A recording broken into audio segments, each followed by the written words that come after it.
Hola, hola, feliz noche, ¿cómo están? Bienvenidos, bienvenidas a las personas que se van acercando. Confírmenme, por favor, me pueden dejar una señal, una manito, para que me digan si me escuchan y me ven bien, si no tenemos ninguna interferencia y si pueden ver el título de este encuentro que vamos a tener en esta próxima hora. Bueno, me presento para quienes llegaron aquí, gracias, Baby. Para quienes están llegando a la casa de San Patrick y de repente dicen, ¿y esta señora quién es? Bueno, mi nombre es Vida Gaviria, soy psicóloga, soy family coach, soy mamá.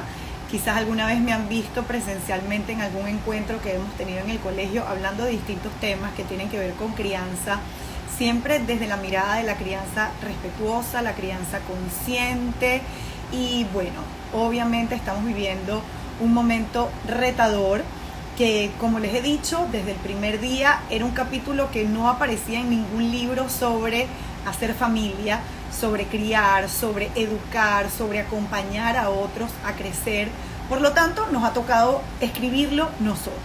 Creo que nos ha ido bien para hacer nuestra primera experiencia. Alguien me decía en estos días, no digas que es la primera porque pareciera que va a venir una segunda y una tercera. No queremos más experiencias de pandemia. Pero bueno, no había manera de prepararse para una vivencia como la que estamos transitando, porque ciertamente no era algo para lo que nos habíamos preparado. Pero con eso que traíamos en nuestra caja de herramientas, creo que hemos conseguido, por lo menos la mayor parte del tiempo, las herramientas necesarias para hacer de este periodo un periodo incluso positivo, incluso de crecimiento. ¿Que tiene retos? Claro que sí, no los vamos a invisibilizar, no los vamos a minimizar. Yo también soy mamá de hijos escolarizados, yo también he vivido el grandísimo reto de ahora tener el apoyo escolar de manera virtual desde casa, de ser un poco maestra, de ser un poco quien le hace seguimiento a todo ese tema. Así que bueno, estamos juntos, aunque sea por la virtualidad que nos permite la tecnología en este proceso.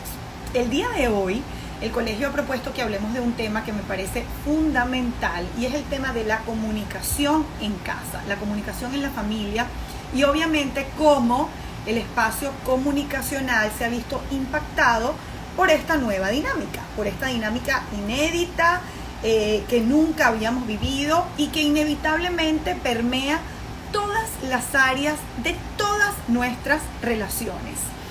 Ya llevamos 5 meses de experiencia en República Dominicana, donde está el colegio, y en estos 5 meses creo que algo hemos podido incluso adquirir a lo largo de este tiempo. Sin duda, el impacto ha sido en muchas áreas y cada realidad tiene sus particularidades, porque no es lo mismo transitar esta circunstancia con niños pequeños, con un bebé recién nacido, que con adolescentes, que embarazados, que recién mudándonos, que recién reorganizando la familia. Cada situación en particularidad tiene características que le suman un reto único y que cada uno de ustedes está transitando de la mejor manera.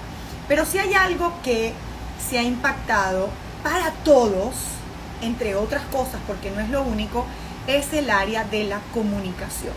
Quienes me conocen saben que construyo siempre mis encuentros y mis conversaciones alrededor de la conversación, alrededor del diálogo con ustedes. Por eso les voy a pedir que el día de hoy comenten, dejen preguntas en la cajita de preguntas que está aquí al lado del box de comentarios, que tiene un signo de interrogación si quieren hacer preguntas, que aprovechemos el espacio también para nutrirnos en doble vía, porque si algo tiene la tecnología y las redes sociales es que nos permite de alguna manera seguir entrelazados en este tejido fundamental que es el que sostiene a las familias. Porque si nosotros somos todos miembros de una comunidad escolar, tenemos en común que todos pensamos en algún momento de la vida educativa de nuestros hijos que esta era la mejor opción para que nuestros hijos siguieran en su camino de aprendizaje.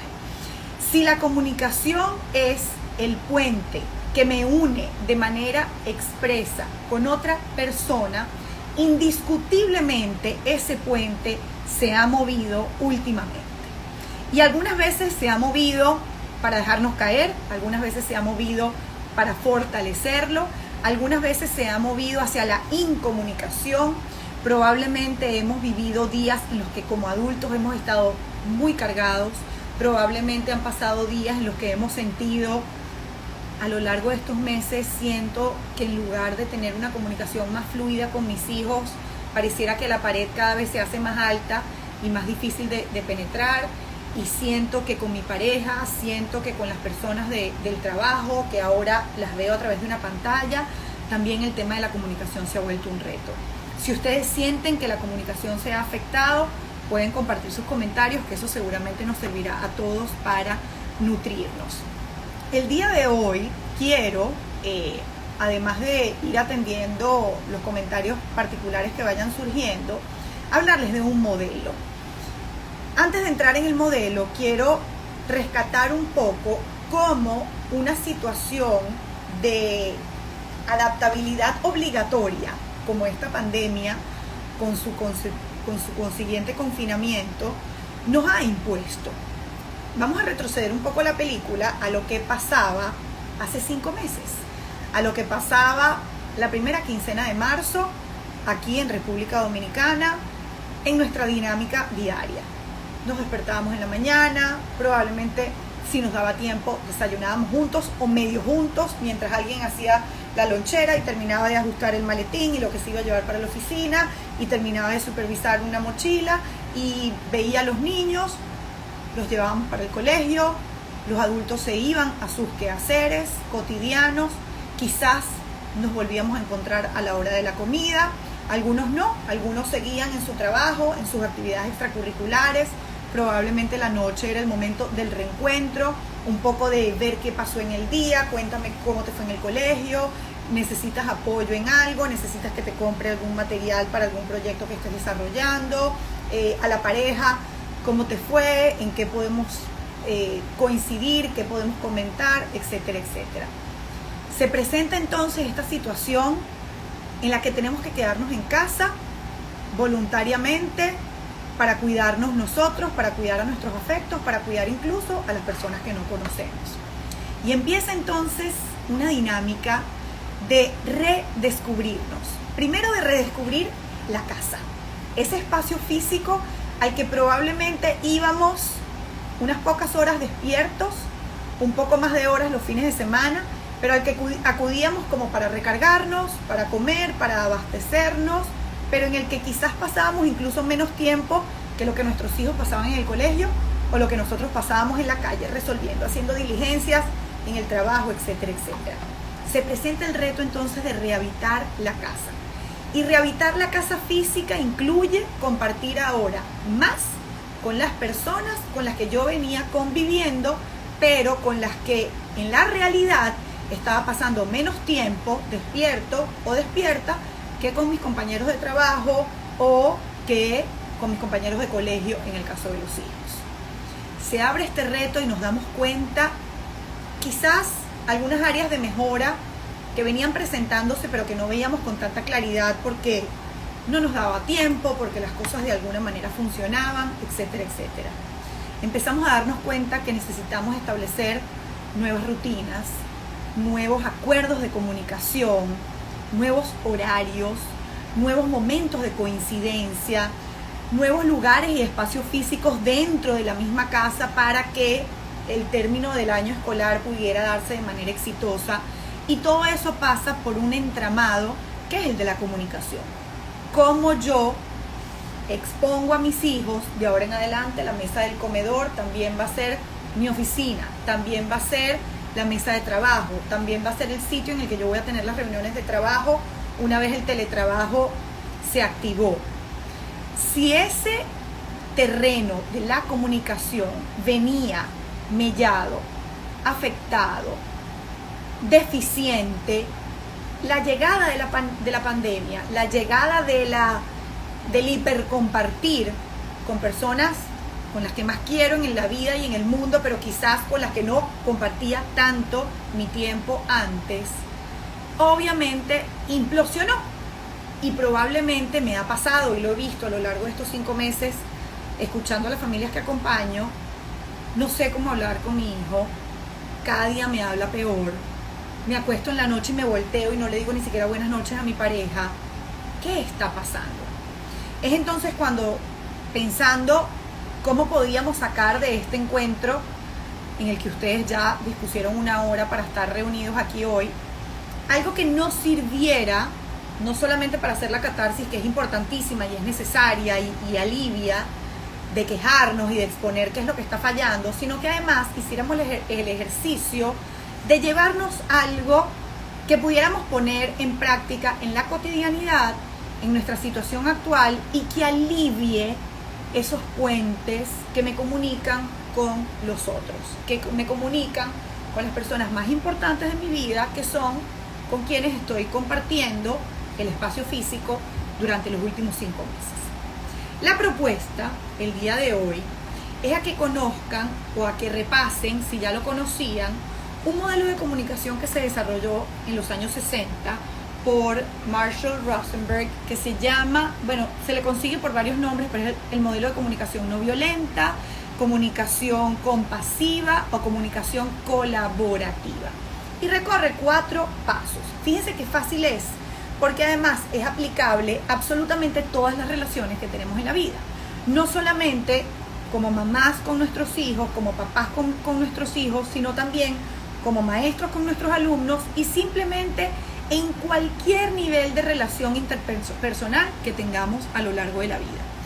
Denme un segundo que yo voy a compartir aquí con ustedes.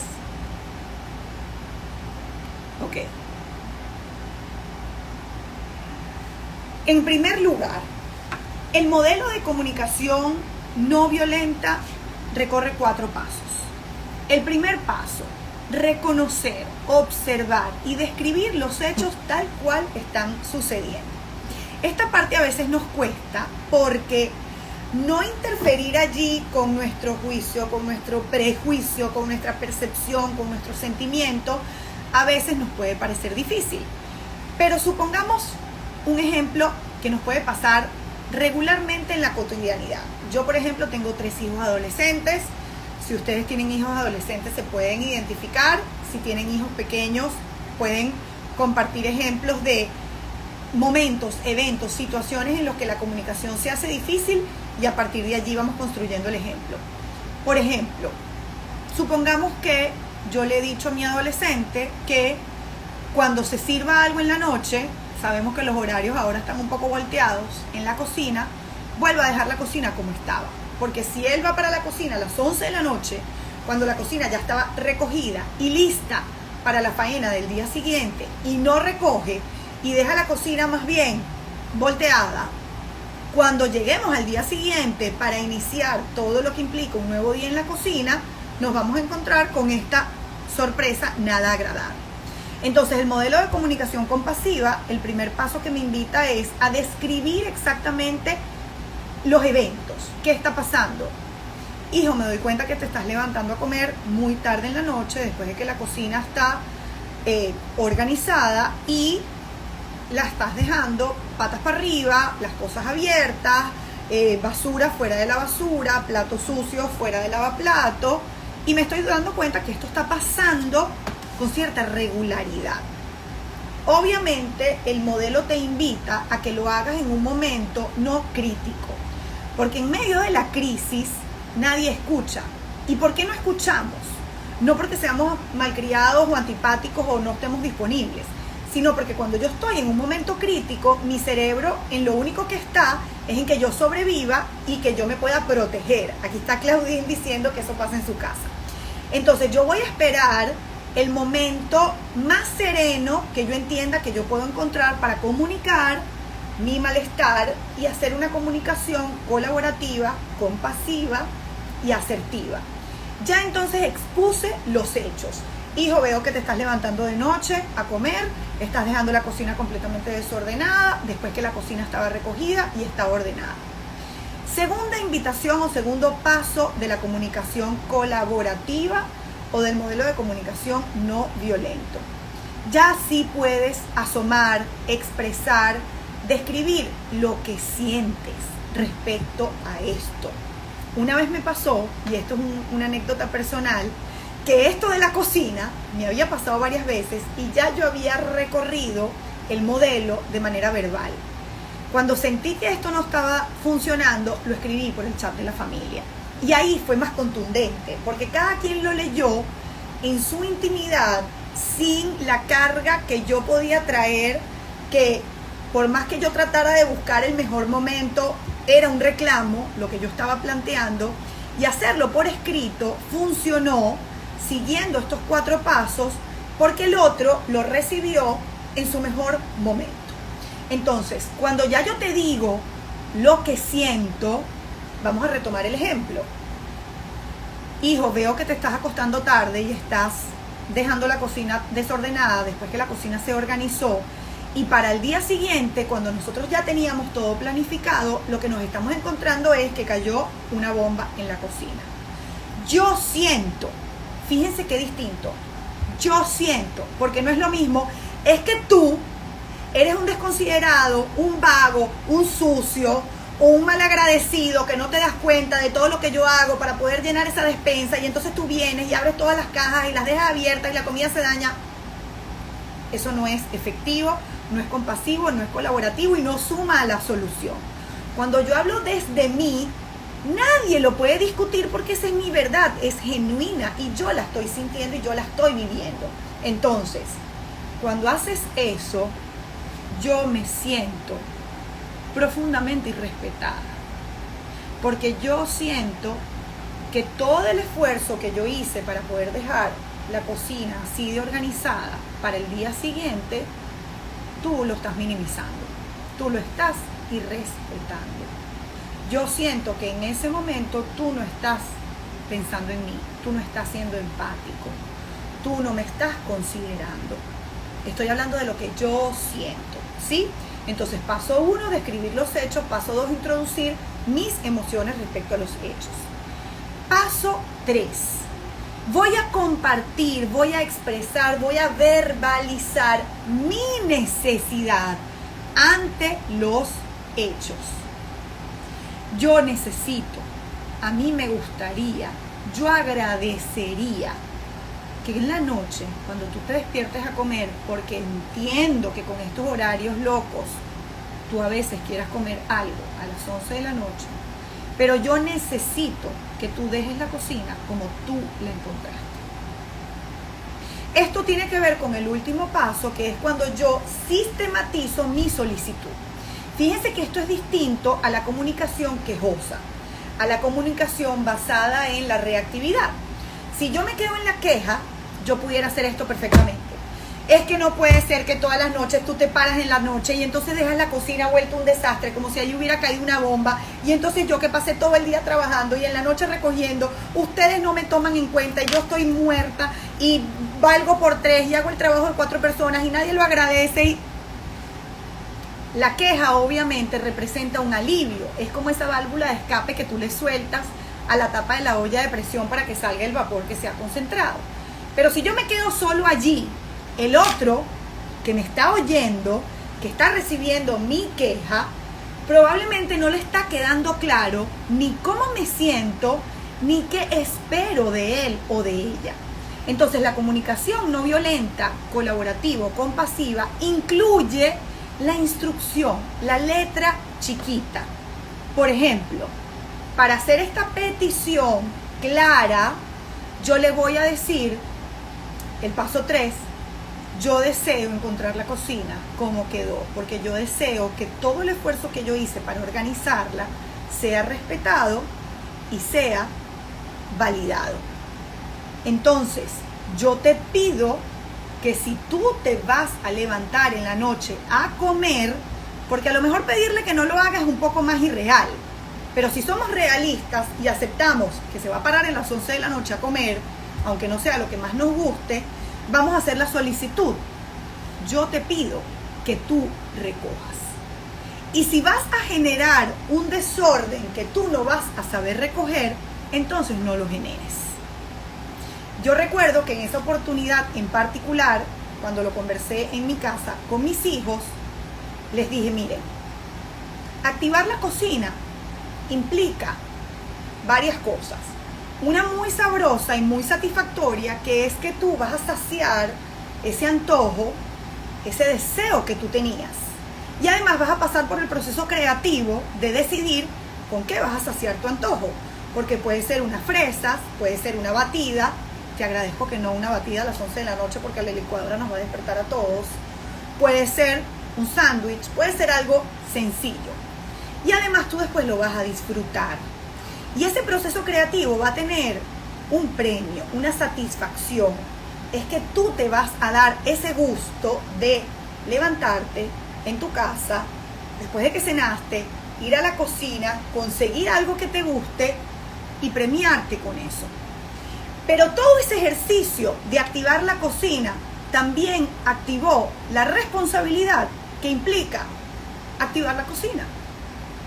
Si tú estás dispuesto a completar el círculo, puedes entrar a la cocina a las 11 de la noche.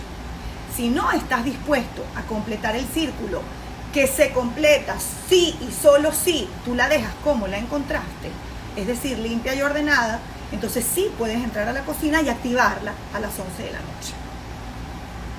Aquí están llamando a alguien y diciéndole que esto es grande. Ok. Yo les puse un ejemplo que yo viví y que para mí es bastante cotidiano, teniendo 3 adolescentes que ya aguantan en la noche más que yo y muchas veces se acuestan después de que yo me he acostado. Vamos a ver si logramos sacar de aquí situaciones concretas para que ustedes se las lleven como bien desmenuzadas y puedan aplicar este modelo de 4 pasos para la comunicación no violenta, colaborativa o compasiva en casa. Y después, por favor, les pido que me escriban a modo mamá y me cuenten cómo les fue. Si tienen alguna situación con hijos de otras edades, compártanla por aquí y entonces la aplicamos al modelo. Voy a responder esta pregunta que nos están haciendo. ¿Cómo aplicar esto a niños pequeños? En casa parece que hay sordera selectiva o colectiva, o las dos. Y hablando con amigas igual que yo, tienen niños de 5 o 6 años, hemos llegado a la conclusión de que es epidémico, pandémico. Sí, es contagioso, es viral. Yo no sé si ustedes recuerdan unos muñequitos que daban cuando yo estaba chiquita, que era Charlie Brown. ¿Se acuerdan? En Venezuela se llamaba Snoopy, en otros países se llamaba Charlie Brown. ¿Sí se acuerdan? En esos muñequitos había un personaje que era importantísimo, pero que nunca se veía. Y era la maestra de Charlie Brown. ¿Ustedes se acuerdan cómo sonaba la maestra de Charlie Brown? Nunca la veíamos, pero la escuchábamos y la reconocíamos. Era algo así como... Ra, ra, ra, ra, ra, ra. ¿Te acuerdas, Purita? Ok. Cuando nosotros caemos en la cantaleta, en el sermón, en el ra, ra, ra, nos volvemos un poco la maestra de Charlie Brown. Es decir, por más que traten de escucharnos, no nos comprenden. Porque si bien es cierto que en la primera infancia, de 0 a 6, 7 años, repetimos mucho y necesitamos repetir, porque ese niño pequeño todavía está integrando ese software que no vino precargado y que nosotros estamos instalando para que le quede instalado para el resto de la vida, y hay que hacerlo con mucha repetición. Tenemos que ser como muy observadoras y muy acuciosos en identificar si nos estamos volviendo la maestra de Charlie Brown. ¿Y cómo nos damos cuenta? Empieza a haber sordera selectiva y colectiva, si tenemos varios hijos. Hijo, que eches la ropa dentro de la cesta, no en los alrededores de la cesta. Y la ropa sigue cayendo en los alrededores de la cesta, nunca cae adentro de la cesta. Algo me está diciendo que no estoy siendo efectiva en la comunicación. A lo mejor necesito decirle, solo la ropa que está dentro de la cesta es la que se va a lavar.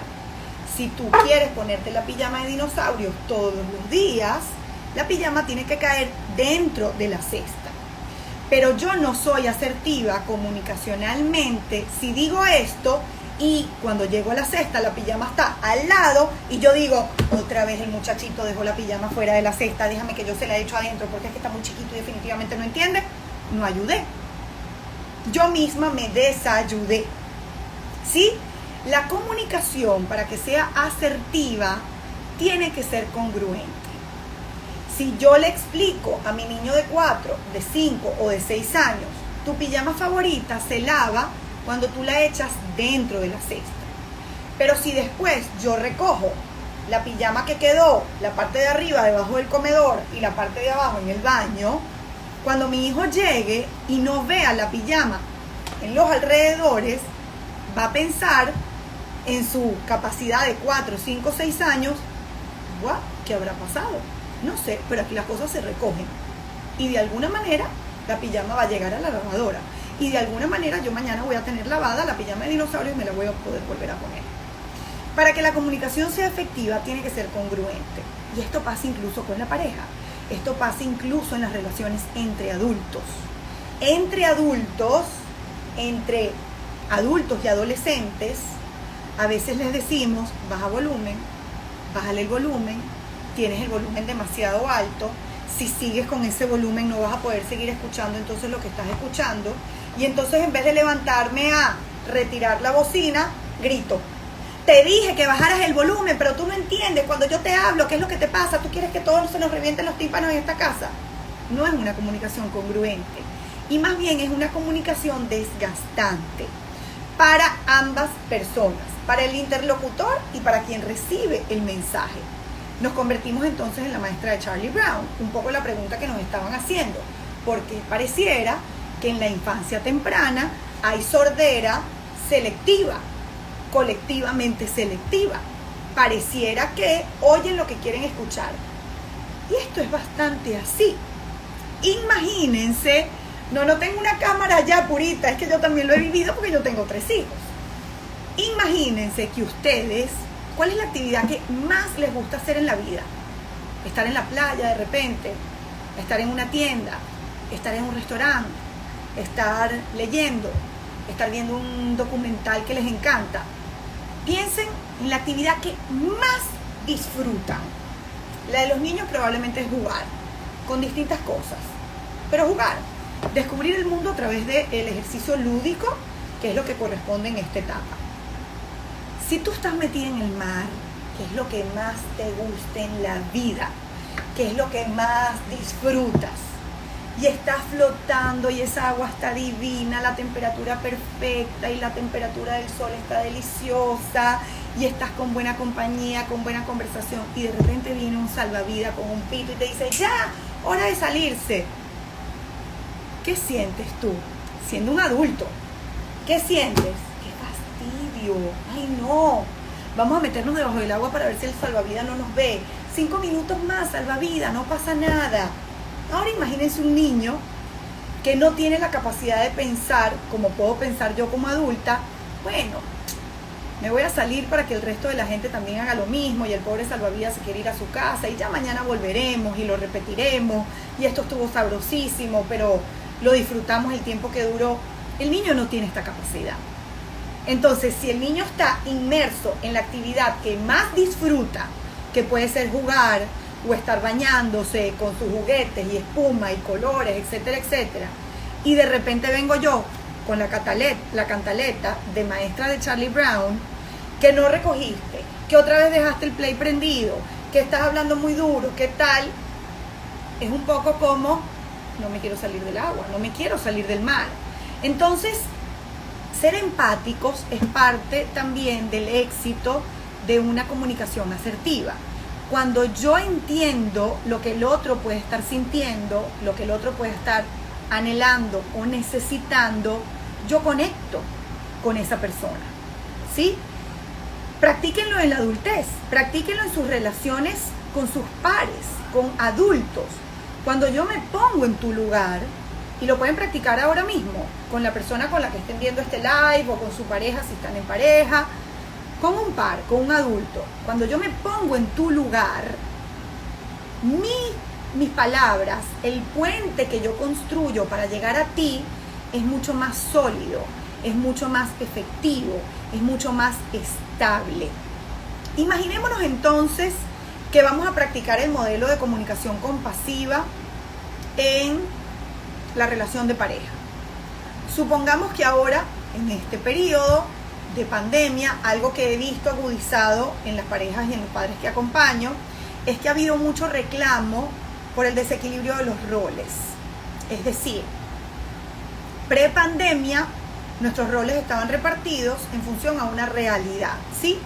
Supongamos que en esta realidad mamá y papá trabajaban fuera de casa, pero mamá tenía un horario que le permitía buscar a los niños al mediodía, comer con ellos, irse al trabajo y dejarlos en las actividades de la tarde, por ejemplo. Y a lo mejor en casa teníamos a alguien que nos ayudaba con todo el tema de infraestructura, la comida, la limpieza, etc. En la vida post-pandemia no, porque seguimos en esto, pero luego de iniciada la pandemia, tuvimos que sentarnos a redistribuir los roles. Y ojalá nos hayamos sentado a conversarlo, porque si no, esto se dio por choque, ¿verdad? Por fricción y por conflicto. Bueno, mi amor, ahora que tú y yo vamos a trabajar desde la casa y que los niños van a tener las clases online, ¿cómo nos vamos a repartir? Y que además la persona que venía a ayudarnos no está viniendo porque también tiene que cuidar a sus hijos y a su familia, etcétera. ¿Cómo nos vamos a repartir? Cuando esa conversación no se dio, cuando no hubo esa comunicación asertiva, no violenta, propositiva, probablemente hoy estamos pagando las consecuencias de no haber tenido esa conversación. Pero no se preocupen, la buena noticia es que siempre podemos tener la conversación. Necesitamos entonces sentarnos como buena sociedad que somos, porque somos una sociedad conyugal, a revisar nuestros estatutos y nuestros acuerdos. Mira, prepandemia nuestros estatutos y nuestros acuerdos decían que tú salías por la mañana, que yo me quedaba un rato más aquí, que yo los llevaba al colegio, que yo coordinaba que hubiera lo suficiente y lo necesario para producir un almuerzo, que comíamos aquí y que luego en la tarde yo me iba. Pero ahora que estamos en casa y que tenemos que producir las comidas tú y yo y tener la casa más o menos limpia tú y yo, ¿cómo lo vamos a hacer? Vamos entonces a usar el modelo de la comunicación no violenta con este ejemplo hipotético, pero muy frecuente y que he visto mucho últimamente. Primer paso, describir los hechos, sin juicios, sin emociones. Mi amor, yo me he dado cuenta que desde que estamos trabajando los dos desde la casa, yo necesito que conversemos sobre la nueva repartición de los roles, porque ahora estamos tú y yo en la casa y tú y yo tenemos que limpiar, cocinar, ayudar a los niños con sus actividades escolares antes de las vacaciones, y además cada uno tiene que atender sus temas laborales, ¿sí? Primer paso, describimos los hechos. Segundo paso, a ver si lo recuerdan. El segundo paso es presentar cómo me siento. Y ahí no acuso, ahí no hablo del otro, ahí hablo de mí. Porque esta es la verdad que yo conozco, solamente la mía. Si yo trato de hablar sobre tu verdad, yo voy a estar haciendo presunciones. Y en las presunciones tendemos a equivocarnos, a señalar, a enjuiciar. Entonces, segundo paso, yo siento que esta distribución de los roles no está siendo equitativa, me estoy sintiendo muy cansada y este cansancio está haciendo que yo me cargue. Y esa carga yo la estoy revirtiendo en nuestra relación. Te estoy hablando mal, te estoy contestando mal, estoy siendo a veces incluso irrespetuosa, pero me estoy dando cuenta que todo esto es porque yo siento que la carga no está equilibrada. ¿Sí? ¿Vieron cómo entonces yo asomé lo que yo sentía con los hechos, con la situación? Tercer lugar, voy a mostrar mi necesidad o mi deseo. Yo deseo que hagamos unos nuevos acuerdos en vista de esta situación. Cuando salgamos de esto y retomemos lo que va a ser la nueva normalidad, hacemos unos nuevos acuerdos. Porque los acuerdos prepandemia, como están apuntando aquí, no servían para la vida prepandemia. En este momento yo deseo sentarme contigo y acordar una nueva distribución de las tareas de la casa. Cuarto punto, que es el que muchas veces se nos olvida y dejamos así a la libre imaginación de cada uno y cada quien hace su película y nunca coincidimos porque es que yo pensé que tú y tú pensaste que yo. Cuarto punto, una propuesta concreta. Entonces yo te propongo que esta noche, después de la cena, después que los niños se hayan acostado, tú y yo nos sentemos, si quieres nos sentamos en el balcón, ponemos una musiquita, nos tomamos un tecito, lo que sea, y conversemos sobre cómo nos vamos a distribuir. ¿Sí?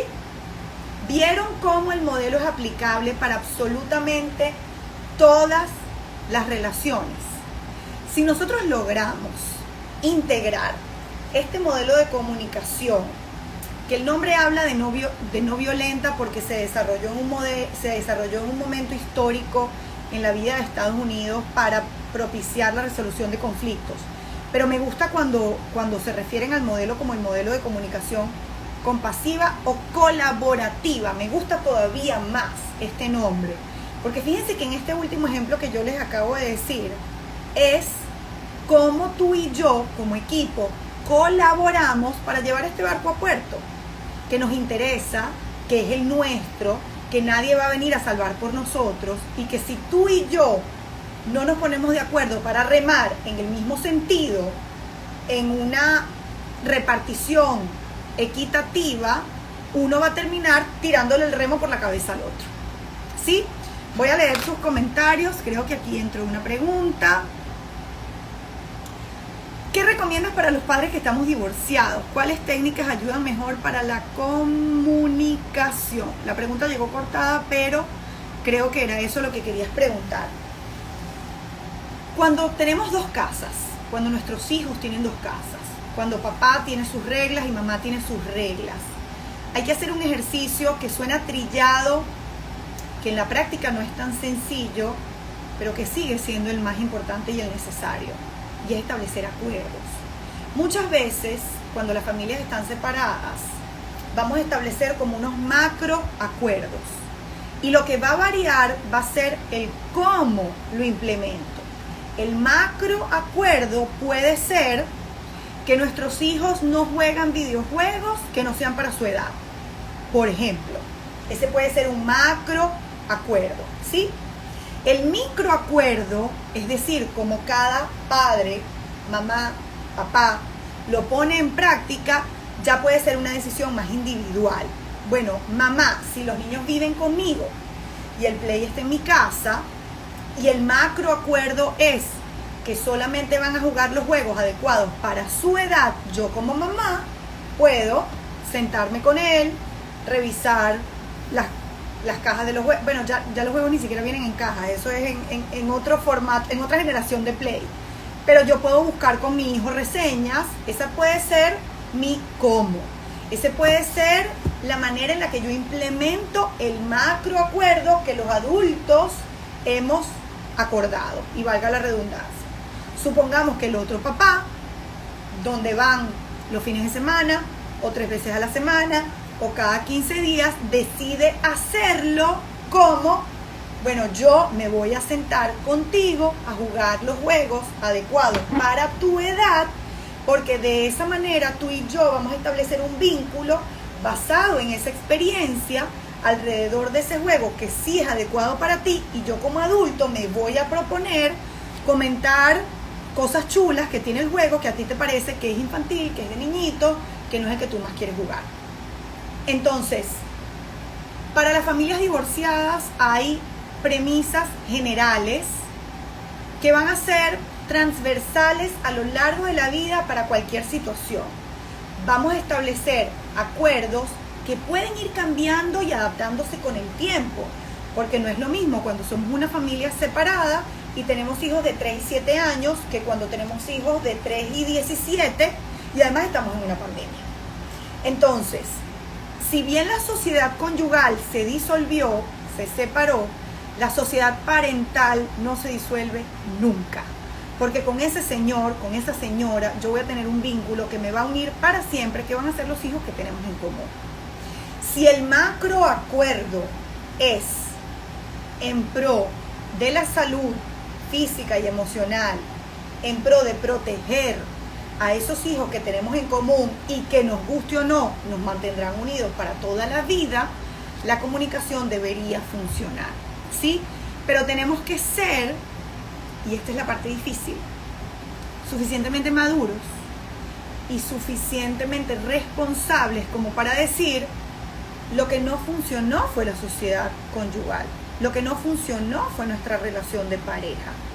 Pero esto no quiere decir que como papá, que como mamá, yo no voy a funcionar para mis hijos. Porque además, la vida de la pareja puede que ya haya finalizado, pero la vida como mamá o como papá no termina nunca, porque podemos ser ex esposos, pero nunca podemos ser ex mamá o ex hijo, o ex papá o ex hija. Entonces, espero haberte respondido. Y esto que hicieron, dejando la pregunta en la cajita que tiene el signo de interrogación, nos ayuda muchísimo, porque entonces todos la vuelvo por aquí. Sentido común, el menos común de los sentidos. Sí, lamentablemente, apelar al sentido común a veces nos cuesta, porque resulta que apelar al sentido común pasa por la madurez y pasa por la responsabilidad. Y no estamos listos para decir, mea culpa, asumo mi decisión, asumo que lo que decidí trajo estas consecuencias no tan positivas o desgastantes o dolorosas. Entonces, el sentido común pasa por la madurez y la responsabilidad. Estamos hablando, para quienes están llegando, de comunicación en tiempos de pandemia. ¿Cómo se ha afectado? Cuéntenos ustedes si han visto que se ha afectado o que ha mejorado. Porque a lo mejor en la vida pre-pandemia, y es uno de los tesoros que creo que vamos a conservar luego de esta experiencia, a lo mejor en la vida pre-pandemia, en esa vida loca que no nos daba tiempo muchas veces de abonar el terreno que más queríamos cuidar, a veces no nos daba tiempo de tener una comunicación saludable. Simplemente girábamos instrucciones. Miren, se hizo un estudio el año pasado en medianas y grandes empresas privadas de República Dominicana, para medir el tiempo que los padres o los adultos cuidadores estaban pasando con sus hijos despiertos. El resultado nos sorprende, pero no es muy alentador. Estábamos pasando antes de la pandemia aproximadamente 2 horas al día con nuestros hijos despiertos. Lo he comentado desde que obtuve los resultados de esa encuesta, y varias veces me han dicho con mucha honestidad, yo no llego a ese número. Yo no llego a 2 horas diarias con mis hijos despiertos. Entonces, a lo mejor en esa dinámica prepandemia de 2 horas al día con nuestros hijos despiertos de lunes a viernes, no daban tiempo para que surgieran conversaciones. Hace poco, la Universidad de Harvard, en junio, recientemente, publicó un estudio, está publicado en la Escuela de Educación, en su portal si quieren acudir a él, que se llamaba Impacto de la pandemia en la paternidad. Entre los resultados, la mitad o más de la mitad de los padres encuestados, padres norteamericanos, se sienten más cercanos a sus hijos, se sienten más interesados en los intereses de sus hijos, sienten que se han abierto conversaciones con temas que antes no surgían por falta de tiempo, sienten que están haciendo actividades que son más del interés de los hijos. Y un miedo que arrojó este mismo estudio de Harvard sobre paternidad en tiempos de pandemia era, un miedo expreso por los padres, era que todo esto se evaporara una vez que volviéramos o que retomemos la vida y la nueva normalidad. Esto tiene que ver con paternidad, pero estoy segura que nos está pasando a papás y a mamás por igual. La vida prepandemia nos reducía a una parentalidad muy instructiva, muy desde la auditoría. En estas 2 horas que pasábamos con nuestros hijos, probablemente el tiempo que nos quedaba era para: hiciste la tarea, te cepillaste, hiciste la cita con el dentista, repusiste tal cosa en tu closet que se te había gastado, me anotaste lo que necesitas que te traiga del súper o que te traiga de la oficina, lo que necesitas que te imprima, a ver eso que me estabas pidiendo ayuda. Probablemente a eso se había reducido. Entonces, un tesoro que creo que se va a quedar con nosotros y sin duda con nuestros hijos luego de esta experiencia dolorosa, trágica, retadora, maravillosa, como la queramos ver, es que muy probablemente han surgido nuevos espacios para nuevas oportunidades de comunicación. con nuestros hijos, con nuestros afectos, con las personas con las que compartimos el espacio físico, el techo, que probablemente era con quienes menos teníamos oportunidad de hablar de lunes a viernes. Los leo. Keith nos dice: la relación con mis hijas ha mejorado, las conozco más, hemos jugado mucho, las he ayudado a aprender nuevas cosas. Qué maravilla, un tesoro de pandemia. En mi casa solo somos mi esposo y yo. Pensé que estar juntos 24/7 iba a ser caótico. Pues llevamos casi 5 meses así. Gracias a Dios, ahora tenemos tiempo para hablar. Nuestra vida pre-pandemia era una vida muy poco parecida a la vida. La gente decía: extraño una vida con calidad de vida. Necesito irme de vacaciones. Necesito irme a la playa. Necesito mudarme un rato de mi realidad y de mi vida. Y yo creo que esta experiencia nos ha mostrado que podemos construir una vida de la que no queremos salir corriendo, una vida de la que no queremos tener vacaciones. Hay papás y mamás que me han dicho: ay, yo no quiero volver a la ropa de trabajo, yo no quiero volver a las reuniones de trabajo, yo no quiero volver al tráfico y al tapón, yo no quiero volver a las reuniones inefectivas, eternas, presenciales en una oficina mientras mis hijos están en la casa haciendo cosas que yo quisiera estar presenciando. Hay otras personas que dicen: no, estoy desesperado por volver a lo otro, porque es que el espacio de mi casa no es el espacio más agradable o más seguro. Cada realidad es tan única, pero definitivamente la comunicación nos va a acompañar siempre, porque es lo que le permite al otro saber qué estoy pensando y qué estoy sintiendo. Y si no la uso para eso, el otro no sabe qué estoy pensando y qué estoy sintiendo. Aquí nos dicen que desde hace unos años están orando para poder pasar tiempo de calidad con mi hija y mi familia. A pesar de las dificultades, agradezco mucho poder estar allí. Y saben que Modo Mamá, que es mi espacio de acompañamiento para padres, tenía 10 años.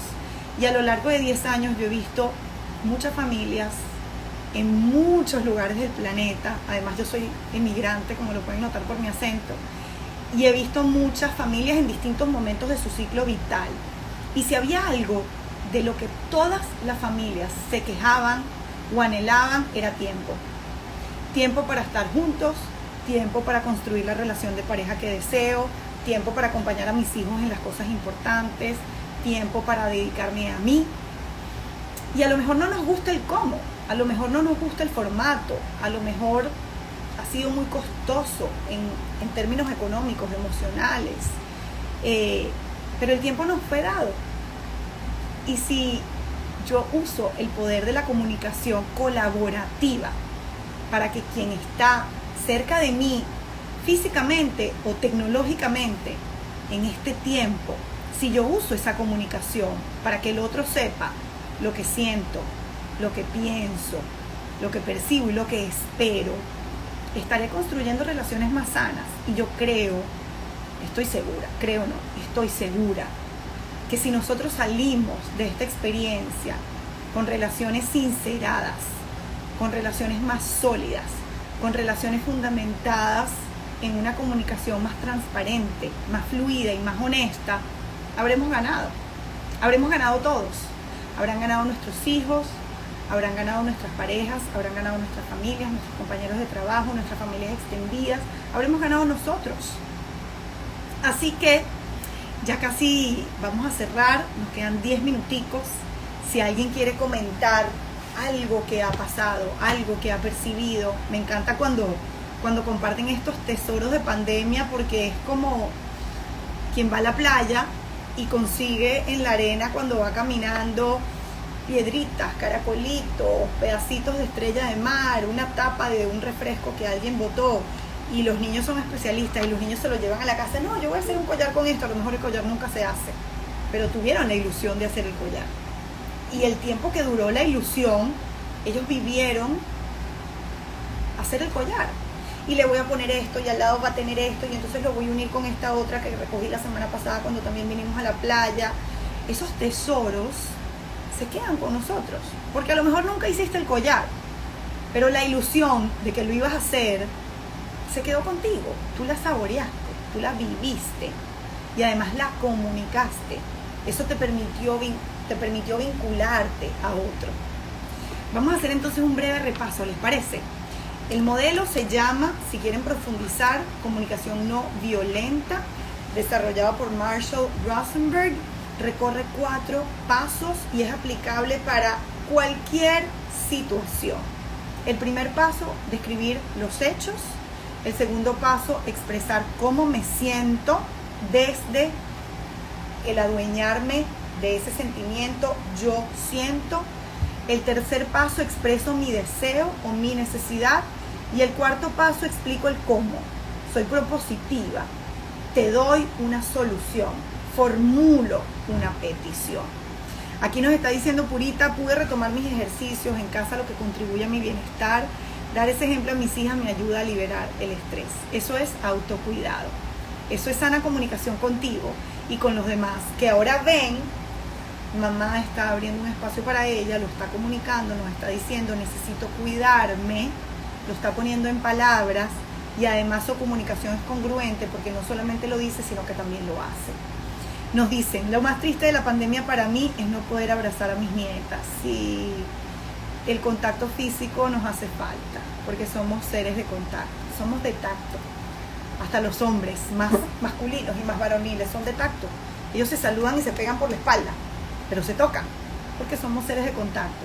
Pero eso quiere decir que ese primer abrazo que nos demos apenas podamos, los va a sentir cada célula de nuestro cuerpo. Antes a lo mejor abrazábamos y habían unas células que no estaban en el abrazo. Estaban como que, ay sí, ya, qué fastidio, abuela, suéltame. Ahora no, ahora todo nuestro ser va a estar en ese abrazo. Nos dicen, increíblemente al inicio disfruté cada momento con mis hijos en casa. Wow, no quería regresar a la normalidad, pero tengo unas semanas un poco estresada ya de no poder hacer lo que acostumbrabas. Yo creo que nos toca también aterrizar la realidad. A veces nos aferramos a el patrón que traíamos antes, a la vida prepandemia, cuando yo salía, cuando yo me vestía así, cuando yo comía en tal sitio. Pero la realidad nos invita a otra cosa. La realidad nos invita a, y a partir de ahora, ¿qué es lo que sí vamos a disfrutar? Y esto me hace recordar que somos muy buenos, somos muy efectivos, somos profesionales nombrando lo que no tenemos, lo que hemos perdido, lo que todavía no hemos alcanzado, lo que echamos de menos, lo que dejamos atrás. Y cuando me quedo aferrada a lo que perdí, a lo que no tengo, a lo que se fue, a lo que cambió, dejo de ver lo que sí tengo. Ojo, y es una invitación que se construye todos los días. Es como un poco un duelo, Heidi, ¿verdad? Es como vivir el duelo de, bueno, la vida prepandemia la daba por sentado y ya no volverá así. ¿Y qué podrá venir a partir de ahora? ¿Qué sí quiero tener en esta nueva vida que se está abriendo delante de mis ojos? Para mí, para mis hijos, para mi familia. ¿Qué sí quiero que esté presente? Fíjense cómo nosotros desde el lenguaje somos muy enfáticos muchas veces en lo que no queremos. Estas amigas mías que no son solidarias, que no me llaman, que yo no les importo, que no cuidan mi información, que si yo les digo algo van y la cuentan. Bueno, a lo mejor yo estoy sintonizando justo con lo que no quiero de esas amigas, de esas compañeras de vida que en este momento me están acompañando en el camino. Y si yo sintonizo con lo que estas amigas sí tienen, o si yo sintonizo con lo que yo sí quisiera conseguir en unas amigas, ¿no será como más efectivo invertir allí, en lo que sí quiero? Entiendo perfectamente que este proceso es largo, que lo hemos vivido con distintas emociones, que han habido momentos mucho más creativos y mucho más esperanzados que otros. Se acerca un reinicio de año escolar, que era algo que nos traía bastante serenidad, bastante estructura, bastante rutina, y hasta eso, veremos cómo soy yo la calma en medio de la tormenta, para mí y para mis hijos. Cómo soy yo quien pone la lupa en lo que sí tenemos, en vez de aferrarme a lo que perdí. Cómo soy yo quien propone lo que sí vamos a mantener en la familia, que estrenamos ahora en cuarentena y que ha dado resultados maravillosos y no queremos perder. Por ejemplo, el ejercicio en casa. De repente no era algo que hacíamos en familia y resulta que ahora lo conocimos, lo disfrutamos enormemente y bueno, después abrirán los gimnasios, podremos salir a hacer ejercicios en equipo con nuestras amigas, pero vamos a mantener aunque sea un día porque nos gustó lo que pasaba. ¿Cómo me convierto yo? Ojo, para los demás y para mí, porque a la primera persona que necesito acompañar asertivamente es a mí. ¿Cómo me convierto yo en esa fuente de certeza? De que en medio de la incertidumbre, yo sé que yo estoy, yo sé que yo cuento conmigo. ¿Cómo me convierto yo en eso? Esa es nuestra decisión. Decía Viktor Frankl, sobreviviente al Holocausto, escritor del libro fundamental, El hombre en búsqueda de sentido. No son las situaciones que nos pasan, es qué hacemos con las situaciones que nos pasan. ¿Qué hacemos con la pandemia? ¿Cómo la vivimos? ¿Cómo la digerimos? ¿Cómo la procesamos? ¿Cómo la integro a mi vida presente y mi vida futura? ¿La voy a recordar como un periodo trágico o la voy a recordar como un periodo en el que probablemente perdí algunas cosas pero gané otras? Eso solo depende de nosotros. Aquí nos dice, me encanta esta manera de ver los cambios para adaptar a una nueva realidad, viendo que es aplicable no solo para el COVID, no es aplicable para la vida. El COVID, gracias al COVID, yo se los puedo contar hoy a ustedes en un live. Pero no, es un abordaje a la vida. La aceptación es lo más grande que tenemos. Y la aceptación no es resignación, ojo. La aceptación yo la veo incluso como celebración. Porque trabajo en el día a día con personas que vienen de heridas de la infancia que todavía están abiertas y que probablemente hoy son adultos que están criando y quieren cerrarlas o quieren repararlas o quieren sanarlas para no repetirlas. Y precisamente, incluso en esas experiencias tan dolorosas, puedo celebrar que hoy en día soy capaz de ver lo que no quiero que le pase a mis hijos, por ejemplo. La aceptación no es resignación, pero sí es necesaria. A mí me ha ayudado a darme cuenta de lo que es verdaderamente importante. Antes enfocaba en el afuera para estar bien, ahora es en el adentro. Y el adentro siempre está con nosotros. Después de aceptar, busquemos herramientas para seguir viviendo, sonriamos. Así es, gracias. Gracias, gracias. Gracias a ustedes, feliz noche. Gracias al Colegio San Patrick por siempre estar pendiente del bienestar, no solamente educativo, sino también emocional de su comunidad. Gracias por abrir esta conversación necesaria. Sé que tenemos la cabeza en muchos compartimientos, atendiendo muchas cosas que son urgentes, pero hay cosas urgentes y hay cosas fundamentales. Lo fundamental es que nos cuidemos, que estemos bien, que usemos la comunicación asertiva, colaborativa, para que el otro sepa cómo me siento, cómo pienso, y para yo también recibir asertivamente lo que el otro asertivamente me comunica. Gracias a ustedes, espero que nos veamos pronto a través de la pantalla o de forma física, como la vida lo disponga, y les mando un abrazo enorme. Feliz noche. Cuídense mucho y esto quedará grabado en el IGTV del colegio. Gracias, un abrazo.